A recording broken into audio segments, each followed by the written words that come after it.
Le prophète Habakkuk au chapitre 2, nous lisons les versets 2 et 3. Le Seigneur me répondit, écris la vision, grave-la sur les tablettes, afin qu'on puisse la lire couramment. Car c'est encore une vision pour le temps fixé, elle aspire à son terme, elle ne mentira pas. Si elle tarde, attends-la, car elle se réalisera bel et bien, elle ne sera pas différée. Nous allons rajouter une autre lecture dans le livre de Galates, au chapitre 3. Les versets 1 à 4. Galates chapitre 3, versets 1 à 4. J'ai une version un peu plus différente, mais c'est toujours la Bible. Galates 3, l'apôtre Paul dit ceci, Galates, insensés, stupides, qui a pu vous fasciner alors que sous vos yeux, Jésus-Christ a été dépeint comme crucifié. Voici seulement ce que je veux apprendre de vous. Est-ce en vertu des œuvres de la loi que vous avez reçu l'Esprit ou parce que vous avez entendu le message de la foi? Êtes-vous donc stupide à ce point? Après avoir commencé par l'Esprit, allez-vous maintenant achever par la chair? Avez-vous fait tant d'expériences pour rien? Si du moins c'est pour rien. Verset 5. C'est lui qui vous accorde l'Esprit et qui opère des miracles parmi vous. Le fait-il donc en vertu des œuvres de la loi ou parce que vous avez entendu le message de la foi? Nous allons prier, s'il vous plaît. Notre Père, notre Dieu, nous venons à toi en ce début d'année. Notre cœur veut te rencontrer dans un moment de face à face, de révélation, dans un moment de réma de ta parole, Seigneur, cette parole qui est révélée dans notre foi, dans notre esprit. Et Seigneur, nous prions pour que, en ce début d'année, tu te manifestes dans nos vies. Nous ne voulons pas vénérer les époques ni les périodes, mais nous voulons saisir chaque occasion comme venant de toi pour faire quelques pas supplémentaires sur le plan de notre relation, de notre foi avec toi. Alors mon Dieu, que cette parole soit bénie dans nos cœurs et que nous la recevions d'une certaine manière venant de toi. C'est vrai que quand nous parlons, c'est que l'Esprit applique dans notre entendement et souvent va parfois au-delà de ce que le prédicateur essaye d'exprimer. Alors viens nous aider. Saint-Esprit, que Jésus soit élevé ce matin et que toute la gloire lui revienne, lui, notre roi, notre Seigneur. Au nom de Jésus, Père, nous te prions. Amen. Voilà, j'aimerais ce matin parler de ce message, une vie dirigée par la vision. Une vie dirigée par la vision ou par une vision. Comment allez-vous mener votre vie en 2016? Comment allons-nous progresser en tant qu'Église en 2016? Comment allons-nous avancer en tant que famille encore cette année? Et s'il n'y a pas de vision, la Bible dit, sans la vision, le peuple périt. Il marche sans frein, ne sachant pas où il va. Il est exposé à toute espèce de choses qui viennent avec l'objectif de le distraire ou de le détourner de son objectif. Et frères et sœurs, c'est souvent ce qui arrive à beaucoup de chrétiens. En début d'année, c'est la saison des vœux. Nous allons avec tout notre cœur dans des grandes déclarations. Et quand on arrive à la fin de l'année et qu'on fait le bilan, parfois, et je dirais que c'est très souvent, c'est très loin de ce que nous avons voulu, ce que nous avons formulé au début de l'année. Alors hier, je regardais la télé, il y a un monsieur d'une 60aine d'années qui disait « Ah oui, vous savez, à mon âge, on ne fait plus trop de vœux. » Mais si vous ne savez pas où vous allez, il vous sera difficile d'atteindre le but pour lequel Dieu vous a créé dans ce monde. Qui croit que Dieu l'a créé pour un but? Dieu nous a créés pour un but. Dieu nous a établis dans ce monde pour que nous soyons ses ambassadeurs, pour que nous soyons ses instruments, ses outils. Et la Bible dira que faisons l'homme à notre image, à notre ressemblance. Et à la fin, Dieu va conclure avec cette phrase formidable, nous l'établissons pour qu'il gère, qu'il domine. Le mot dominer, ce n'est pas de la domination comme on a tendance à le croire, qu'il soit le gestionnaire, qu'il soit celui qui va administrer le patrimoine que Dieu a placé entre ses mains. Et par manque de vision, plusieurs d'entre nous nous retrouvons dans des moments extrêmement difficiles. Parce que si je ne sais pas où je vais, comment voulez-vous que j'entraîne avec moi ma famille, que j'entraîne avec moi mes enfants, que j'entraîne avec moi mon époux, mon épouse, s'il n'y a pas de vision? Et j'aimerais insister sur cela pour que nous ne puissions pas vraiment perdre beaucoup de temps cette année. Et que cette année ne ressemble pas à d'autres années. Parce que Dieu qui nous a sauvés, il nous a sauvés pour que nous allions de victoire en victoire, des progrès en progrès. Alors ne résumons pas les progrès que sur le plan matériel. C'est aussi cette abondance de joie, de paix, de grâce, de santé. Ce que Dieu fait autour de nous, ce sont ces éléments-là. Un homme a dit, c'est John Richardson qui a dit ceci, en ce qui concerne l'avenir, il existe 3 sortes de personnes, ou 3 types de personnes. Il dit, vous avez ceux qui laissent les choses arriver de par elles-mêmes. Vous avez des gens qui n'engagent rien et qui laissent les choses arriver, se disant de toute façon ça arrivera. Ça c'est le premier type de personnes.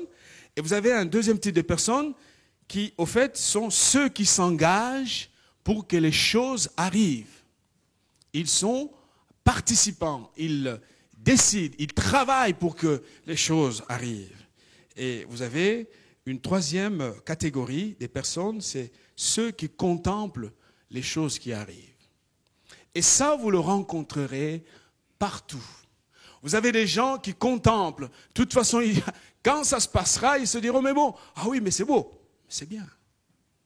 Vous avez d'autres qui disent, non, moi, je veux être acteur de ce qui va arriver.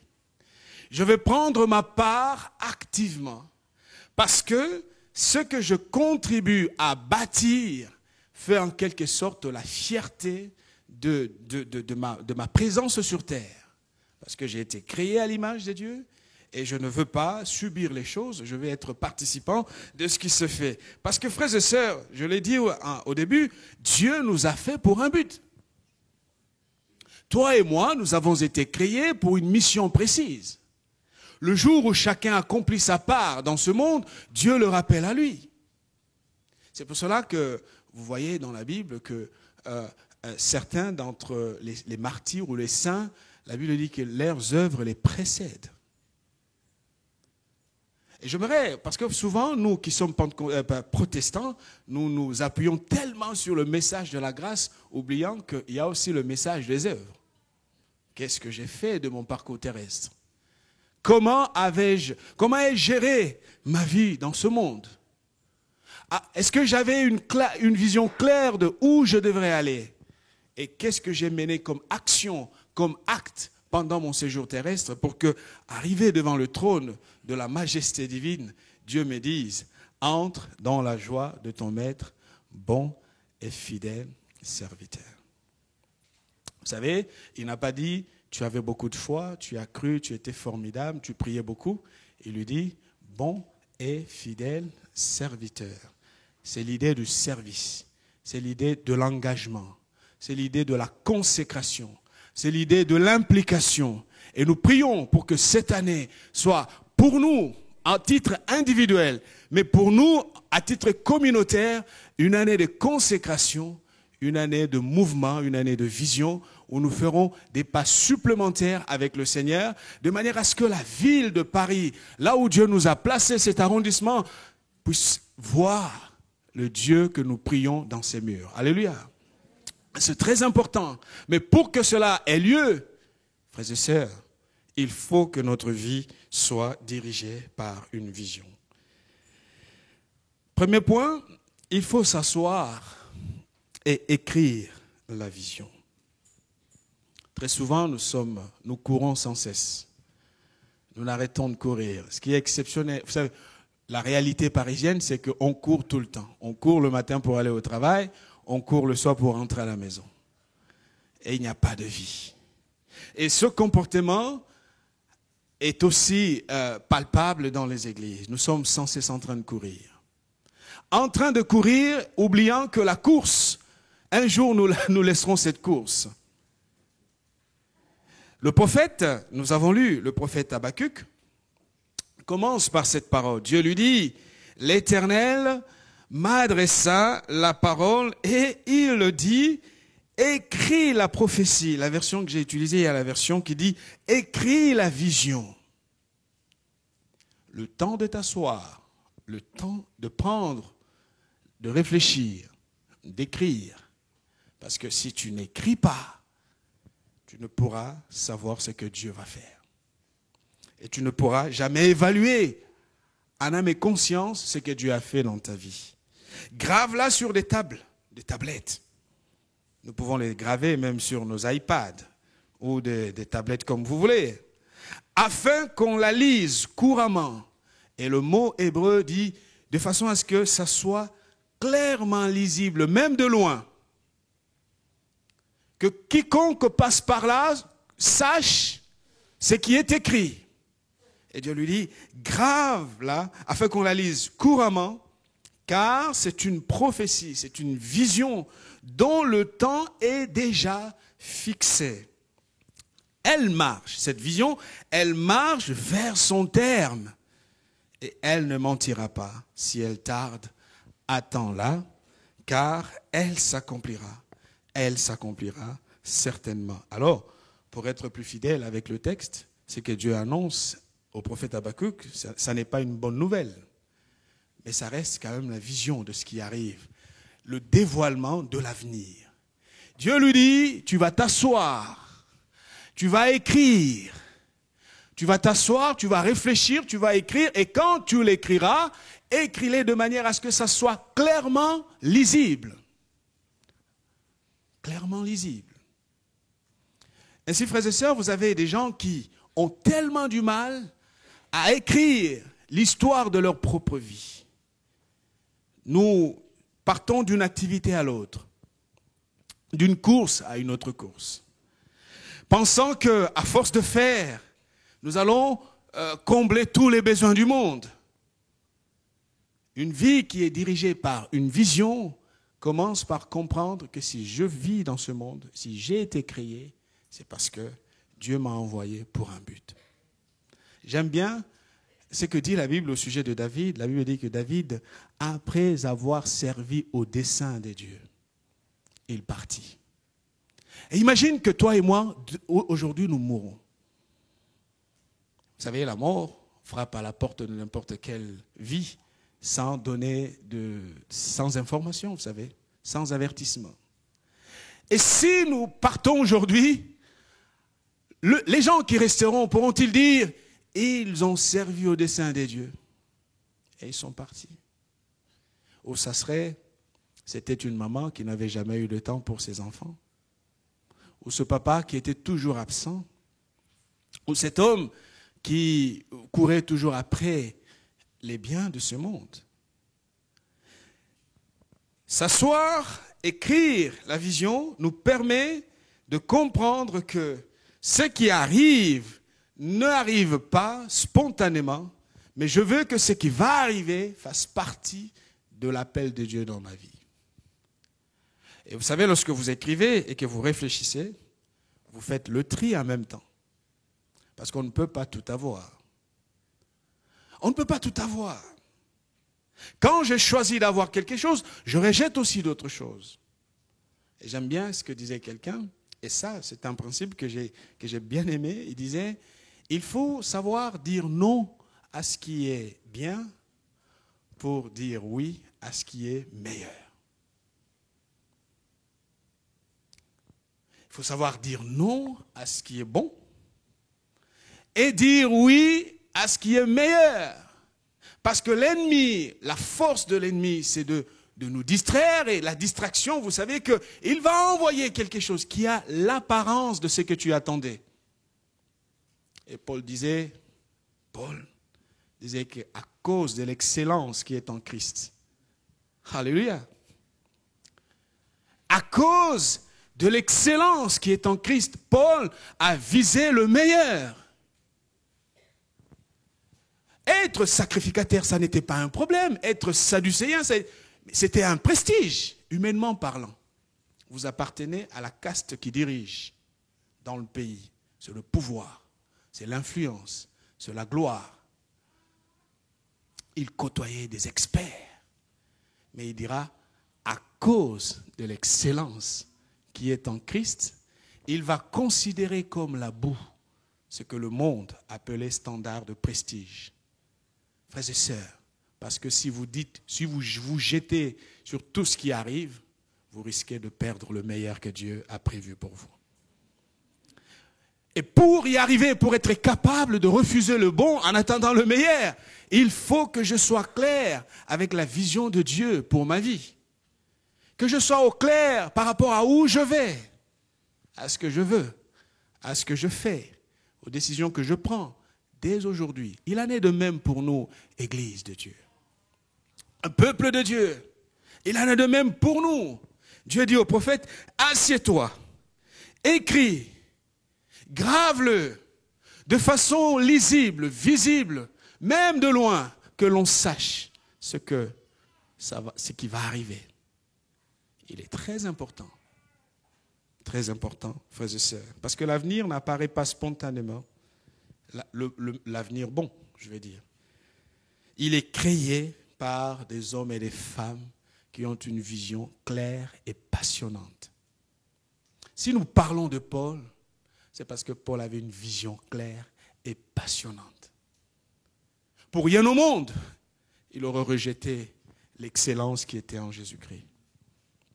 Et il dira que je mange ou que je ne mange pas, je cours. Je risque partout. Dans la ville, je suis en danger. Dans le désert, je suis en danger. Mais je fais une chose. J'oublie ce qui est derrière moi. Je regarde devant. Et qu'est-ce que je regarde? Je regarde l'excellence qui est en Jésus-Christ. Et si telle est notre détermination, mes amis, mes parents, mes frères et sœurs, nous allons faire de notre vie quelque chose. Et imaginez que ça soit le vœu de toute cette communauté. On parle de David. David était le vaillant héros. J'ai lu dans ma méditation matinale, quotidienne, et David se réfugie dans la caverne d'Abdullah. Et là, il va être rejoint par des gens. Et quand vous faites le décompte, vous analysez qui ont rejoint David, c'était des hommes de qualité, des hommes puissants. Vous connaissez les héros de David, c'est sa ceinture rapprochée, c'est vaillant guerrier. Pourquoi ils sont allés vers David? Parce qu'ils ont vu en David quelqu'un qui avait une vision passionnante, quelqu'un qui avait une vision claire, servir au dessein de Dieu, être l'instrument entre les mains de Dieu. Et donc, cette année nouvelle, Dieu nous a remis les compteurs à zéro. À chacun d'entre nous, Dieu nous donne 365 jours. À chacun de nous, Dieu donne 12 mois, pas plus. À chacun de nous, Dieu donne une semaine de 7 jours. À chacun de nous, Dieu donne une journée de 24 heures. Le fait est que vous avez certains d'entre nous qui allons exceller et d'autres feront du surplace. Qu'est-ce qui fait la différence? La différence ne vient pas de Dieu. La différence viendra de celui qui clairement gère sa vie à partir des principes spirituels et surtout, je dirais, à partir d'une vision de sa vie. Ceux qui échouent et ceux qui réussissent disposent tous du même timing. Le même nombre d'heures, le même nombre de mois, la même année avec le même nombre de jours. Et vous avez certains qui auront toujours à présenter des excuses et d'autres qui iront plus loin. J'aime ce que Jésus dira dans Matthieu chapitre 5. Il dit dans Matthieu chapitre 5, verset 45, « Car Dieu fait lever son soleil sur les méchants et sur les bons. Et il fait pleuvoir sur les justes et sur les injustes. Équitable, même proportion d'opportunités. Nous partons du même endroit, dans la même église. Nous avons les mêmes prédicateurs. À la fin de l'année, vous aurez certains qui auront progressé avec Dieu et d'autres qui seraient toujours au même endroit. Des années après années, des mois après mois. Et pourquoi cette différence? Parce que vous avez celui qui avance, qui a une vision claire de sa vie, qui a reçu un appel de la part de Dieu, ou qui veut grandir dans les choses de Dieu, qui lit sa Bible, qui prie, qui a soif, qui cherche Dieu. Et la Bible dit Dieu dit qu'il se laisse trouver par quiconque le cherchera. Et vous avez d'un autre côté la foule nombreuse. Et j'aimerais vous dire, mes amis, quand vous avez une vision, vous cherchez à sortir de la foule. Parce que la foule n'a pas franchi la terre de Canaan. Sur les centaines et peut-être les millions de gens partis d'Égypte, 2 personnes vont fouler le pied dans la terre de Canaan. Qu'est-ce qui a fait la différence entre tous les autres et Josué et Caleb? Parce que les autres n'avaient pas la vision. Ils ne croyaient pas que Dieu honorerait sa parole. Par contre, Caleb et Josué ont dit, nous le ferons, nous y arriverons. Si Dieu l'a dit, Dieu a les moyens de le faire. Nous y croyons, nous travaillons pour. Et le résultat final est que ce sont ces 2 hommes qui ont vu la terre de Canaan. 3 choses, si vous voulez écrire de façon visible votre vision. Premièrement, il faut que vous soyez clair. La clarté. Ne soyons pas de ceux qui changent à tout moment. Un coup, nous sommes là, et après, c'est la nuit et le jour. Sans cesse, nous tergiversons. Nous ne savons pas dans quelle direction nous allons. Et si tel est notre comportement, nous risquerons de croire que c'est Dieu qui change. Non, Dieu ne change pas. Dieu est fidèle. C'est l'homme qui ne comprend pas l'importance d'être clair. Vous savez, quand vous n'êtes pas clair avec vous-même, vous ne le serez pas avec les autres. Pourquoi la clarté est indispensable? Parce qu'elle permet de rassurer les autres. Nous cherchons des provisions. Les provisions, Dieu les donne toujours. À toute vision, Dieu donne des provisions. Mais les provisions sont la conséquence d'une vision. Tu pleures, tu cherches. Aie confiance. Clarifie les choses. Sois au clair avec toi-même.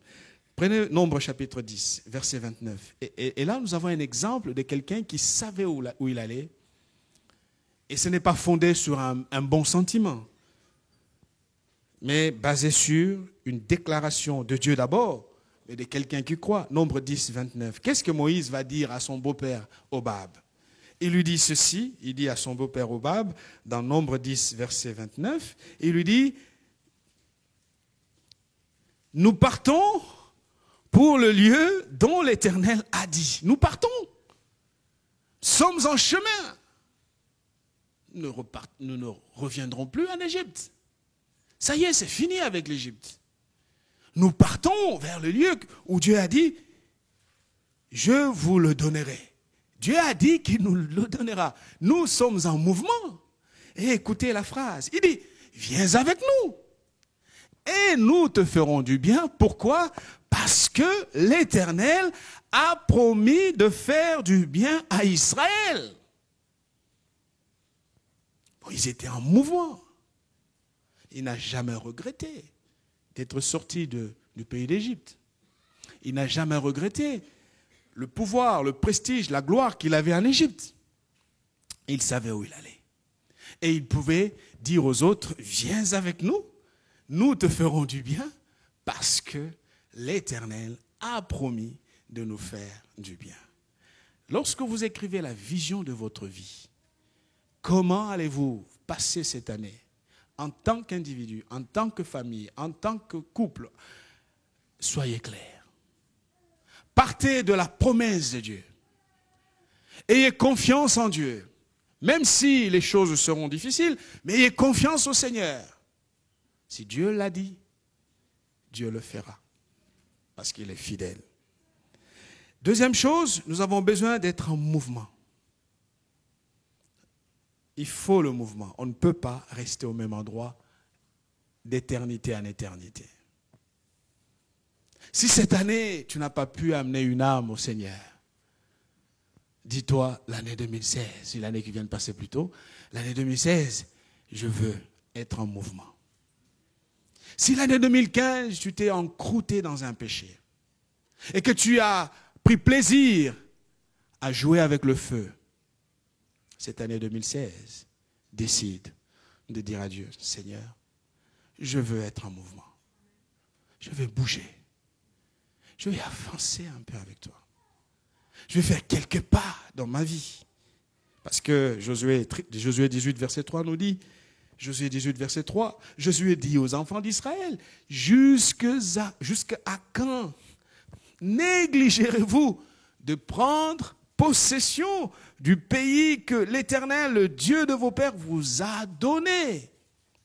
Le manque de mouvement essouffle les gens qui nous entourent, fatigue l'entourage qui est... Parce qu'au fait, les gens sont passionnés par quelque chose qui vibre, qui est intéressante, qui est captivante. Le manque de mouvement. Et troisième chose, nous devons sans cesse revenir dans l'alignement, ce que Dieu a dit. Et vous savez, lorsque vous lisez, surtout l'Ancien Testament, vous verrez que chaque fois que Moïse partait ou interpellait le peuple, il interpellait par rapport à la parole donnée par Dieu. Et des rappels pour que l'on revienne dans l'ordre, l'on reprenne le bon chemin. Et ça a été le travail des prophètes, tous les prophètes. Quand le peuple sortait pour aller se corrompre dans l'idolâtrie, dans la prostitution spirituelle et même physique, le message du prophète était d'aller contre-courant et de plaider pour un retour vers la déclaration de Dieu, vers la loi de Dieu, vers la parole de Dieu. Nous avons des véhicules. Nous les amenons faire le parallélisme. Vous savez pourquoi?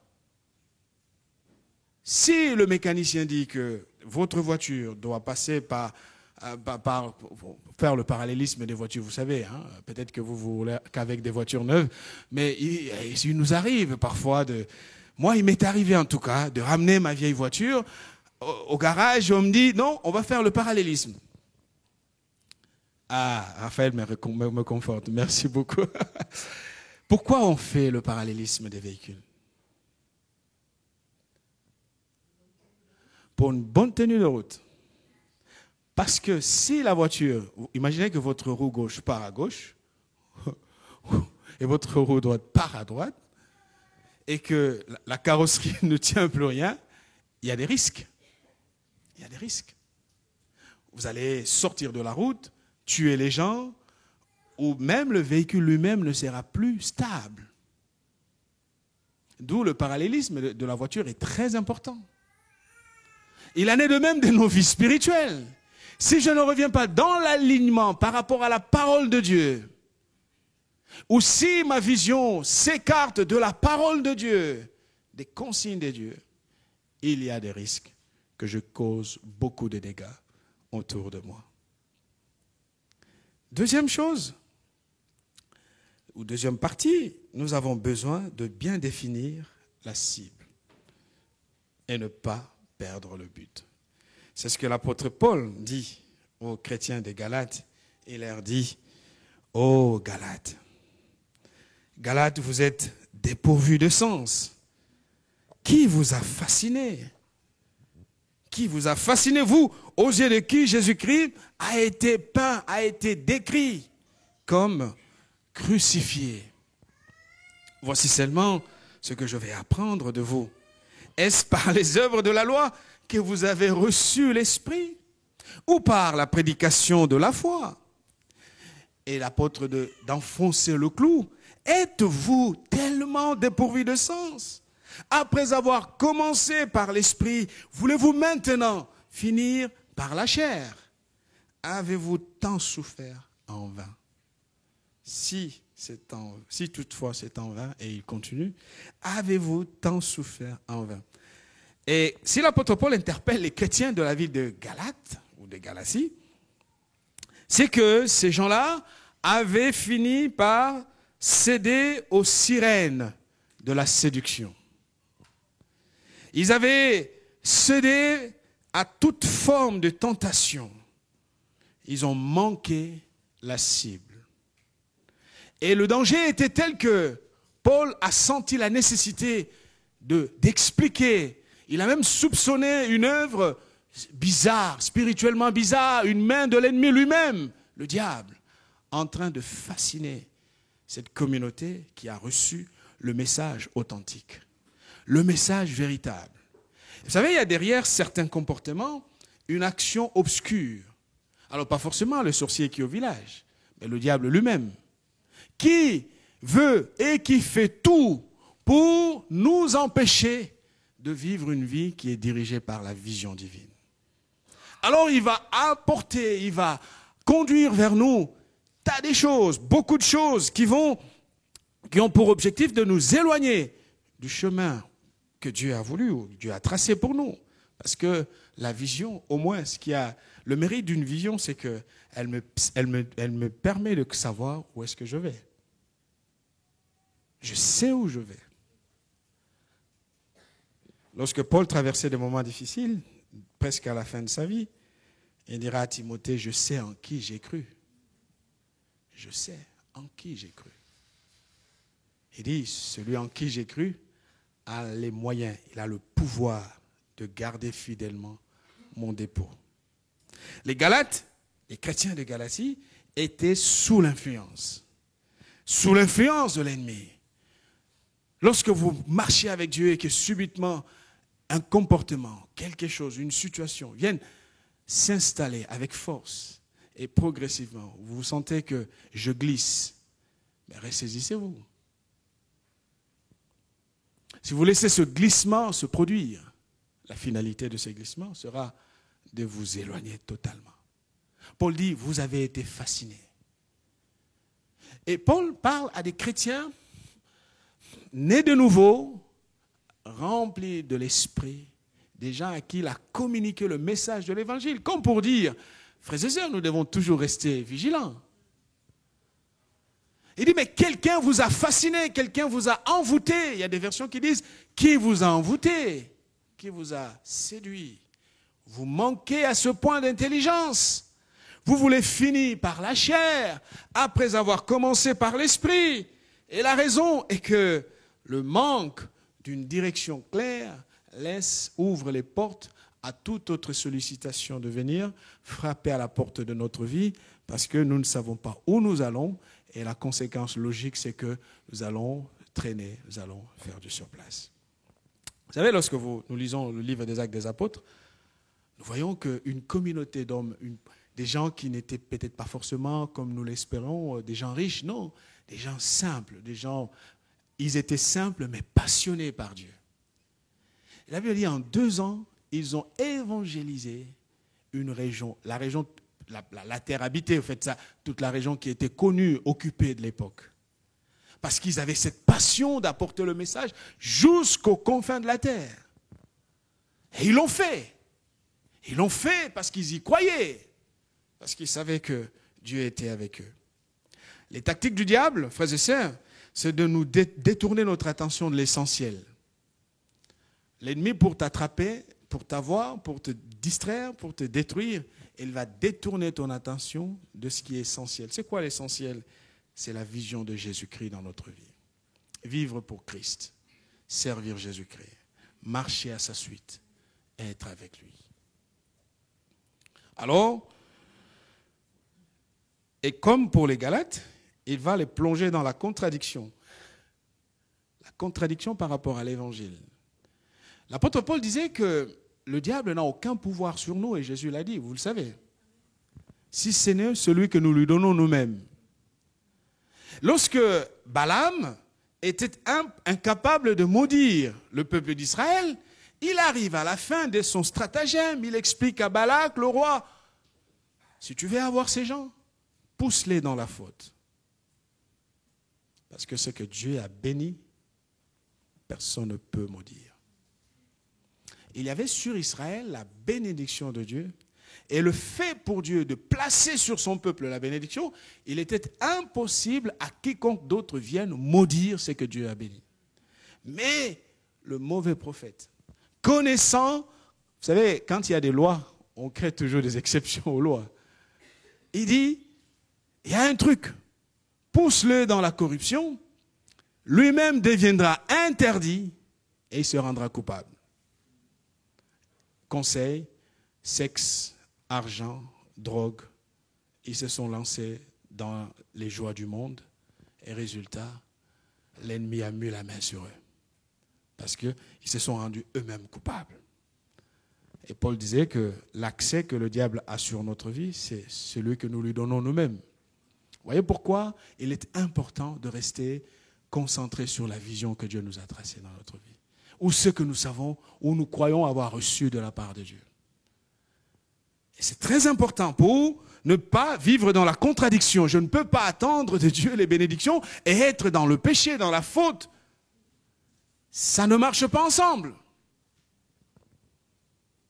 Je ne peux pas espérer de Dieu des choses dimanche, au moment où toute ma semaine je la vis comme un païen. Il n'y a pas de différence entre moi et le païen. Est-ce que Dieu serait-il le Dieu de dimanche? Non, Dieu est le Dieu de tous les jours. Et Dieu est le Dieu de partout.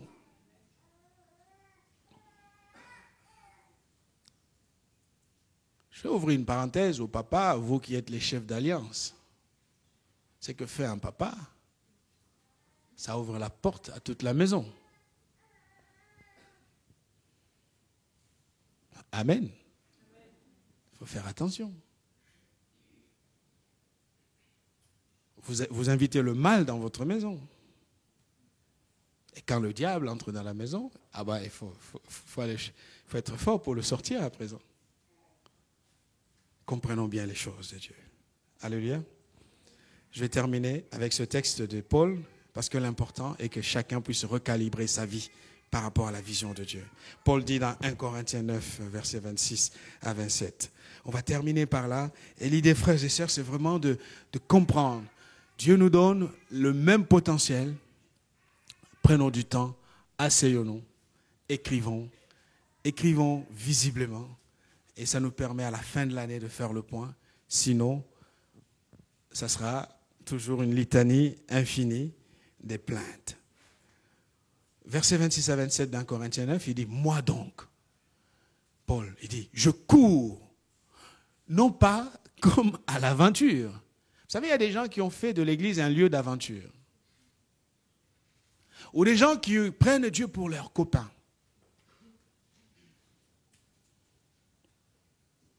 Ou qui prennent la vie spirituelle comme un élément parmi tant d'autres que j'ai dans ma vie. Je vais au boulot, je vais faire le sport, et puis j'ai aussi mon église, ou j'ai ma relation spirituelle. Alors ça peut être vu comme ça. Mais Dieu, je ne le loge pas qu'à l'église. Dieu, c'est ma raison de vivre. Et la course, elle est partout. Paul dit, je cours non pas comme à l'aventure. On ne joue pas avec Dieu. On ne joue pas avec les choses spirituelles, frères et sœurs. On ne joue pas avec la vocation, on ne joue pas avec son appel. Je frappe, dit Paul, non pas comme battant l'air. Il dit, je traite durement mon corps et je le tiens assujetti, de peur d'être moi-même désapprouvé après avoir prêché aux autres. Ah, c'est la faute à un tel, c'est la faute de mon église, on ne me visite pas assez, on ne fait pas ci comme ça. Ça, vous allez sous n'importe quel ciel, tout le monde se plaint comme ça. C'est pour cela que moi, ça me fait ni chaud ni froid en fait, hein, mais je fais mon travail. Je vais inviter chacun à comprendre qu'il est important pour chacun de se battre et de le faire avec la plus grande conscience. De savoir pourquoi je le fais. Qui m'a appelé? Quelle est ma mission? Paul était clair, et la vie de Paul est une histoire. Vous et moi, la preuve en est que nous parlons de Paul, encore aujourd'hui. Assieds-toi, écris la vision. Écris-la de façon claire. Aie une cible. C'est quoi la cible cette année? Et ne te laisse pas distraire. Aime passionnément Dieu. Sois prêt à payer le prix. Le prix de ce sacrifice de la consécration, ça va te prendre du temps. Mais c'est beau de donner sa vie à Dieu. De donner son temps à Dieu. D'être passionné par ce Dieu de toute éternité. Si l'année est ainsi, à la fin de l'année 2016, tu verras que tu ne seras plus au même endroit. Tu auras fait quelques pas avec Dieu. Des expériences nouvelles. Peut-être que par toi, Dieu aura guéri 3-4 malades. Peut-être que par ton ministère, Dieu aura sauvé 10 personnes. Peut-être que par toi, Dieu aura délivré un possédé. Peut-être que par toi, la paix de Dieu régnera dans ta famille. On ne sait jamais ce que Dieu fera avec nous quand on est vraiment consacré, quand on est vraiment déterminé. J'étais jeune, je faisais mon bac à l'époque, je rentre à la maison, je trouve mes 2 frères malades, mes 2 derniers frères malades. Et ce jour-là, je devrais présider le culte. C'était mon tour. À l'époque, je faisais chanter, donc c'était pas mal. Alors j'arrive à la maison, je trouve mes 2 frères sérieusement malades, avec la fièvre 40 et 39. Vous savez, c'est le paludisme. En Afrique, c'est très courant. Bon, j'arrive, en tant que grand frère, le fils aîné, ça m'a fait mal. Donc, j'ai eu mon moral tout de suite entamé par l'état de santé de mes frères. Alors, je dois aller diriger le culte. Et j'ai vu tout de suite que si je ne fais rien là, ah oui, je vais aller plomber le culte, c'est sûr. J'ai dit, bon, Seigneur, je vais prier pour eux. Je les tiens par la main, je prie, Seigneur, je chasse la maladie, je déclare la guérison. Tu as dit que par tes...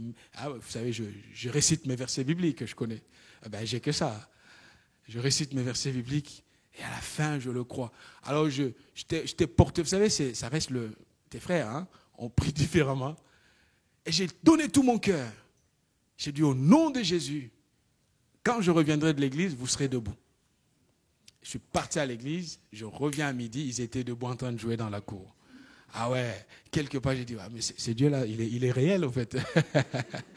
Il est réel. Ça m'a fait bizarre. Mais voilà, donc soyons consacrés frères et sœurs. Et osons agir avec Dieu. Lorsque nous sommes à lui, nous sommes consacrés, nous pouvons l'engager dans des actions, alors Dieu honorera sa parole. Amen. Que le Seigneur nous aide. Seigneur, merci pour ta grâce ce matin. C'est vrai que nous voulons commencer une année vraiment nouvelle sous l'égide de ta grâce, avec un autre regard, avec une autre détermination. Seigneur, c'est vrai que nous avons parfois laissé le monde nous influencer. Les choses de la terre nous gagnaient progressivement. Or, ce que nous oublions, c'est que l'amour du monde est une gangrène, Seigneur, qui finit par détruire petit à petit. Nous voulons commencer 2016 avec confiance et foi. Seigneur, aide-nous. Fais-nous grâce. Oh Jésus, fais-nous grâce. Nous allons chanter un chant.